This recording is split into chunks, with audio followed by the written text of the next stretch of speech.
ഞാൻ ഇതിനിടെയായിട്ട് ഒരു വീഡിയോ നിങ്ങളെല്ലാവരും കണ്ടിരിക്കുമല്ലോ അല്ലേ? കപ്പലിൽ കയറുന്നതും ഇറങ്ങുന്നതും അതിലുള്ള ഡേഞ്ചറും ഗ്യാങ് വേയും പൈലറ്റ് ലാഡറും ഒക്കെ ഉപയോഗിച്ചിട്ട് ഇത്രയും വലിയൊരു കപ്പലിൽ കയറുന്നത്. അപ്പോൾ അതേപോലെ തന്നെ അതിലൊരുപാട് നെഗറ്റീവ് കമൻറ്റ് ഉണ്ടായിരുന്നു. എനിക്കൊന്നും വേറെ പണിക്ക് പോയിക്കൂടാന്നൊക്കെ ചോദിച്ചിട്ട്. എന്തായാലും കുഴപ്പമില്ല, നെഗറ്റീവായാലും പോസിറ്റീവായാലും കമൻ്റ് എപ്പോഴും സ്വീകരിക്കുന്നുണ്ട്.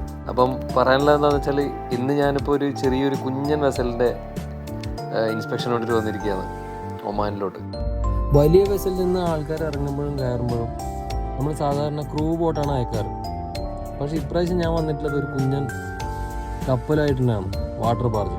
ഈ കുഞ്ഞൻ ബോട്ട് എന്തിനാണ് നോർമലി അയക്കുന്നതെന്ന് വെച്ചാൽ, അത് സ്റ്റിയർ ചെയ്യാൻ ഈസിയാണ്. കപ്പലിനോട് അടുപ്പിച്ച് ചേർത്ത് നിർത്താനും അതേപോലെ തന്നെ ക്രൂവിന് എംബാർക്ക് ചെയ്യാനും കയറാനുള്ള ഫെസിലിറ്റി കുറച്ച് കൂടുതലായിരിക്കും. നമ്മുടെ ഈ വാട്ടർ ബാർജിന് അതുപോലുള്ള ഫെസിലിറ്റീസ് ഒന്നുമില്ല. വലിയ കപ്പലിൽ നിന്ന് ഗ്യാങ് വേയും പൈലറ്റ് ലാഡറിലൊക്കെ ഇറങ്ങുന്ന അതേ ഒരു ഇമ്പോർട്ടൻസ് നമ്മൾ ഈ ചെറിയ ബാർജിൽ നിന്ന് ഇറങ്ങുമ്പോൾ കൊടുക്കണം, ഒരുപക്ഷെ അതിനേക്കാൾ കൂടുതൽ.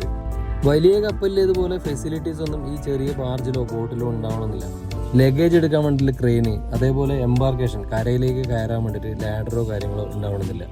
അപ്പോൾ ഈ ലഗേജും കാര്യങ്ങളും നമ്മൾ തന്നെ ക്യാരി ചെയ്തിട്ട് വേണം കരയിലേക്ക് കയറാൻ വേണ്ടിയിട്ട്. കരയിലാണ് ഏജൻറ്റ് വെയിറ്റ് ചെയ്യുന്നുണ്ടാവുക. അവിടെ നിന്ന് നേരെ എയർപോർട്ടോ ഹോട്ടലിലേക്കോ നമ്മൾ കൊണ്ടുപോകും. ഞാൻ ഈ വാട്ടർ ബാർജിൽ ഇവരൊന്നിച്ച് സെയിൽ ചെയ്തു കേട്ടോ. കാഴ്ചകളൊക്കെ കണ്ടിങ്ങനെ പോയിക്കൊണ്ടിരിക്കുമ്പോഴാണ് നമ്മുടെ ഇന്ത്യയുടെ ഫ്ലാഗ് കണ്ടത്.